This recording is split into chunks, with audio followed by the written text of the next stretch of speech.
para mapagbati sila.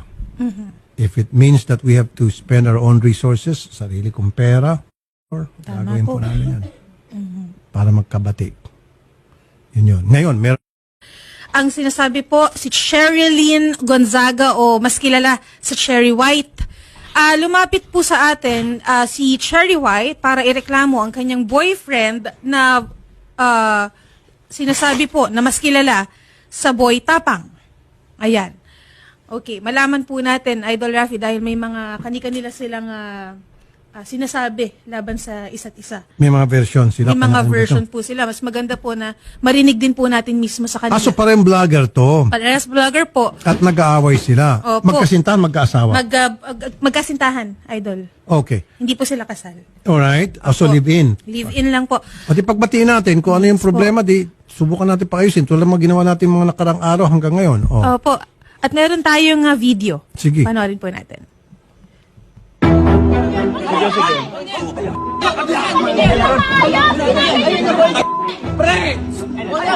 Yan po si Boy Tapang. May security guard doon na umawat. Buhayin mo yung sarili mo. Huwag kami mga Bisaya. Alam kong mahina ka. Alam kong mahina ka. Tarang... Hoy! Oh! Okay. Tapos na?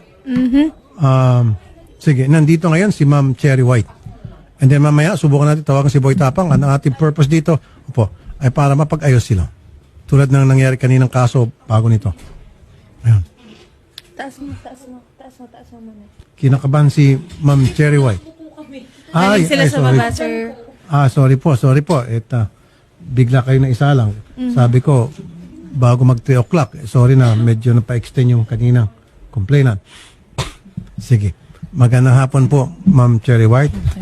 Hello po, magandang hapon po. Nasabi na po sa amin kanina ni Sherry yung problema at susubukan po namin, tingnan namin kung pwede natin maayos pa to.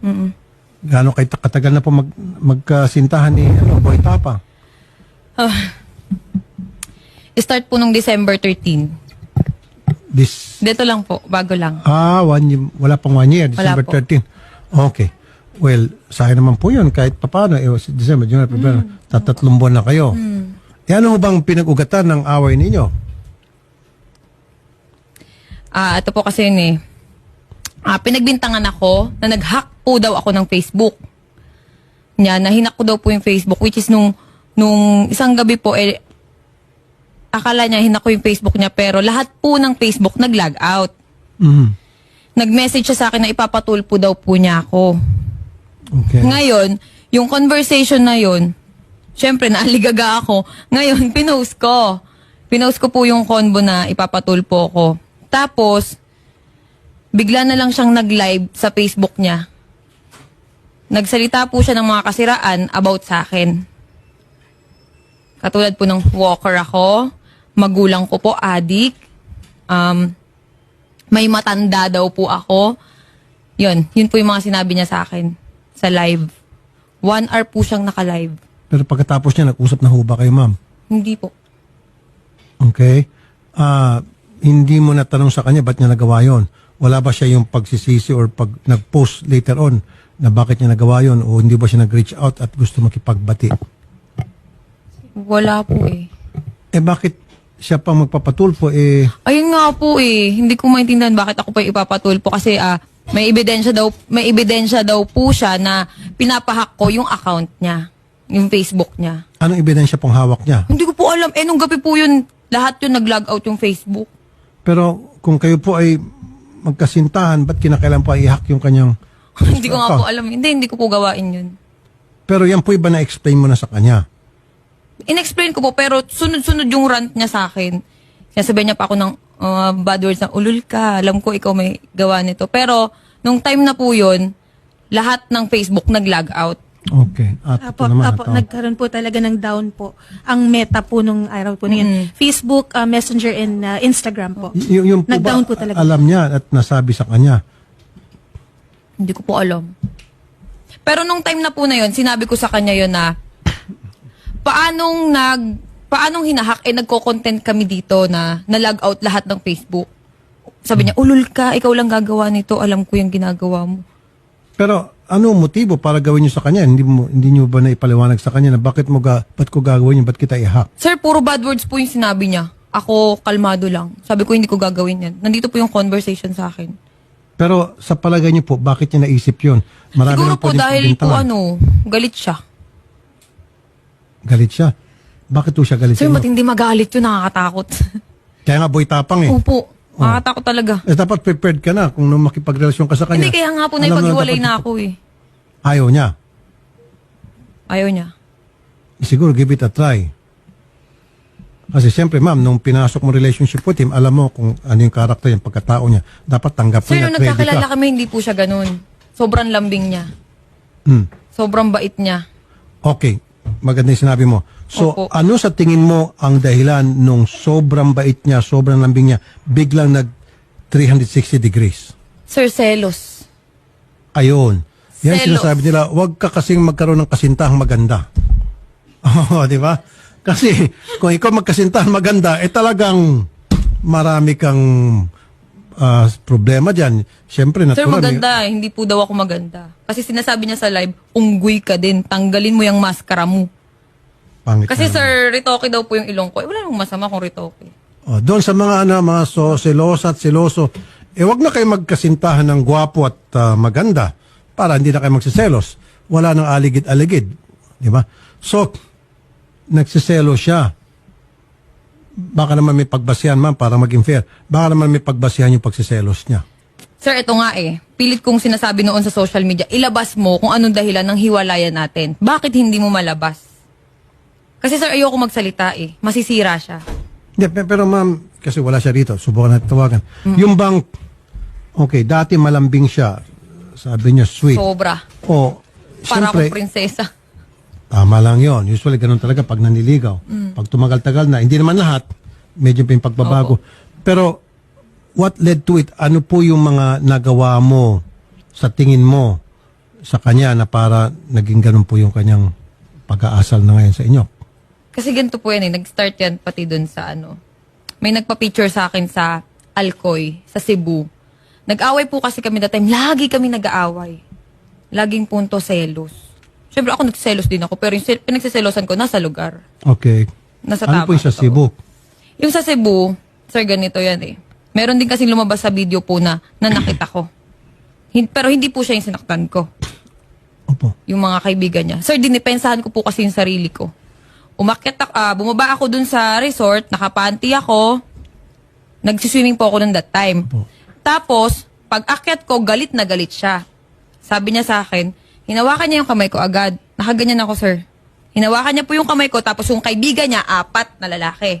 Habang hawak niya ako, naka-video sila, nasa kalsada po kami, may video ako. Nasa kalsada sila, nakipag-sex ka doon? Ginaganyan niya ako, nakipag-sex ka dyan sa baba? Anong ginawa mo dyan? Sabi ko, mga followers, nagpa-picture sa akin, anong masama? Doon na siya na-trigger. Nagselo siya, yun. So, may Galit na nagpa-picture galit sa mga followers, pinagselosan niya po yun. Opo, yung mga taga Cebu. Doon po sa lugar na yun. Natural lang po sa ating mga vloggers, maging siguro sa kanya, pag may nakikita mga followers nagpapapicture, hindi niyo po naunawaan yun. Bakit wala ho ba nagpapapicture sa kanya? Madami din po. Oh, at ikaw, nagsiselos ka ba pag may nagpapicture sa Hindi kanya? po. Normal po yun eh, pag may nagpa-picture. Kaso kasi yung point po na yun, naghiwalay na naman kami. Yung mga nagpa-picture sa akin, pinatagay ako. Dun sa may resort. Siyempre, katuwaan po kami, yun. Pag akyat ko, yun, nagalit na siya. Anong dahilan daw bakit si Boy Tapang, siya pa sana magpapatulfo? Anong sinasabi? Pinahack ko daw po yung account niya, kaya ipapatulpo niya pagpapahak. ako. Okay. Na wala naman pong basihan. Okay. Kayo ho ba willing, ma'am, na pagbatiin ko na lang kayo? Hindi po. Ayaw mo na.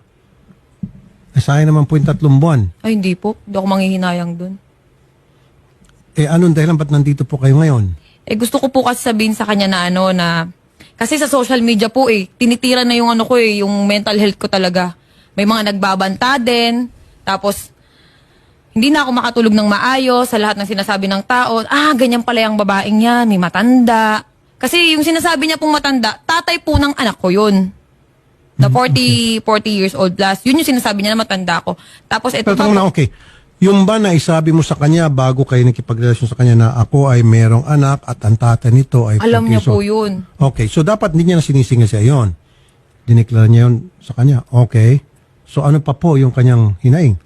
Sa social media, yung mga luxury bag ko daw po ay galing sa sugar daddy. Yun yung sinasabi niya.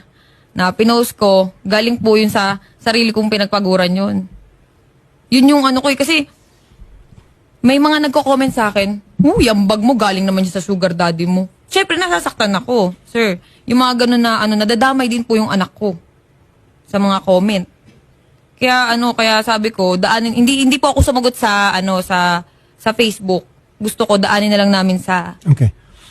Kasi ma'am, ito, kung talagang hindi kayo makapag-ayos at lumalato, kung yun po yung naitabi nyo o na screenshot nyo, yung mga pananalita na hindi totoo, pwede huma-cyber libel natin. Kung sino man yung gusto nyo, may kagagawa niyan. Lalo yung sinasabi na ikaw ay walker, ikaw ay ganito, ganon, na below the belt po yun. Saka po yung nanay ko, tsaka yung tatay ko, sinabihan niya ng addict. Yun po, pwede natin makasuhan ng cyber libel mga yon. Nandiyan ho na preserve nyo yung mga post na yon. Hawak nyo pa po. Opo, may video. Sinend ko na po. Pwede ho kayo mag-cyber libel kung tutuusin. Pero habang maaari sana maiwasan natin, mapagbati namin kayo. Hindi po mangyayari yun. Kilala ko yun eh. Okay? So, at least kayo po yung nakapagsalita na sa amin. Pag siya'y pumunta rito, alam na namin kung anong gagawin. Siya nga pala, kanina pala, maalala ko, yung lawyer po ni Boy Tapang gusto ata makipag-usap off-air. So, willing ho ba kayo pagkatapos nito, pag-usapin naman kayo off-air? Sige Meron po. atang gusto sabihin yung lawyer. Siyempre, yung lawyer siguro, alam niya na pwede ka mag-cyber libel doon sa mga sinasabi mo. Pero ikaw ba walang sinasabing masasama kay Boy Tapang? Nagmura po ako kasi away namin yun eh. Nagmura po ako dun sa sa bahay ni Yeah, record pero niya. yung bang pinost niyo po na may sinabi kayong mga libelos, mga Ay, wala po. malisyosong mga panalita, wala. Walang cyber libel. Kasi sa alam inyo. ko po yung mangyayari. Kaya hindi po ako sumagot. Pero yung mga tao pong nagsalita ng mga hindi maganda laban sa inyo, paninirampuri, yun po, pwede tayo mag-cyber libel. Tutulong po kami. Okay? Sige po. Si Boy Tapang daw, mamaya na lang daw magsalita.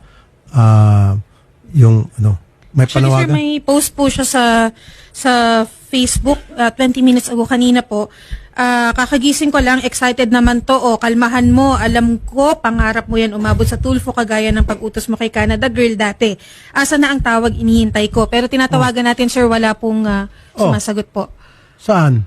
Pupuntahan na lang daw po si Boy Tapang. Hindi niyo tinatawagan? Shari? Hindi po, tinatawagan po natin, sir. Ringing po, hindi po sumasagot, sir. Pero Yung mga nakausap staff natin po kanina yung lawyer, di ba? Opo, hindi po sumasagot. Tas ngayon po, cannot be reached na po. Yung number po na ibinigay po ni Ma'am Kasi nga, Sherry White. ayaw nga nila ng on-air. Ang gusto nila off-air. Yung lawyer. Yung lawyer daw po ang willing Yung lawyer daw po, makipag-usap. Ma'am Cherry White, willing na ata makipag-usap.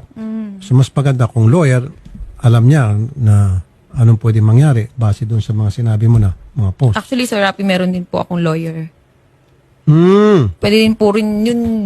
Pwede din po siyang, yun din yung makipag-usap. Lawyer to lawyer. Opo. Patay na, mukhang tumitindi na to. Habang maaari sana, kayong dalawa lang. Hindi po. Mas mabilis masuwab yun kung kayong dalawa lang. Hindi Kasi na po pag kaya lawyer to lawyer, medyo ibang level na Napahiya yun. na po kasi ako sa social media eh. Wala na Nadama yung anak ko eh. Walang pag-asa magkabalikan Wala kayo. po. Nako. Ano pong mensahe nyo kay Boy Tapang? Wag ho kayo magsalita ng mga masakit. Alam ko po yun. Alam ko. Sige. Sir, kasi Ano? sa Facebook ko nga po, hindi ako nagsalita ng di maganda. Dito pa po kaya. Sige po, ano po yung mga gustong sabihin sa kanya? Nanunod po siya malamang kasi kinatbiris na po siya, pinatay niya yung cellphone. Ano po, ang gusto niyong ayan po, tingin sa camera.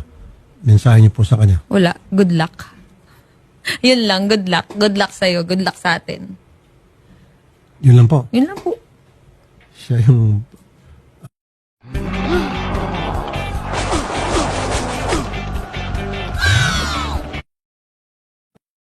Subukan natin na on air. So lawyer mo, lawyer, pag-usapin.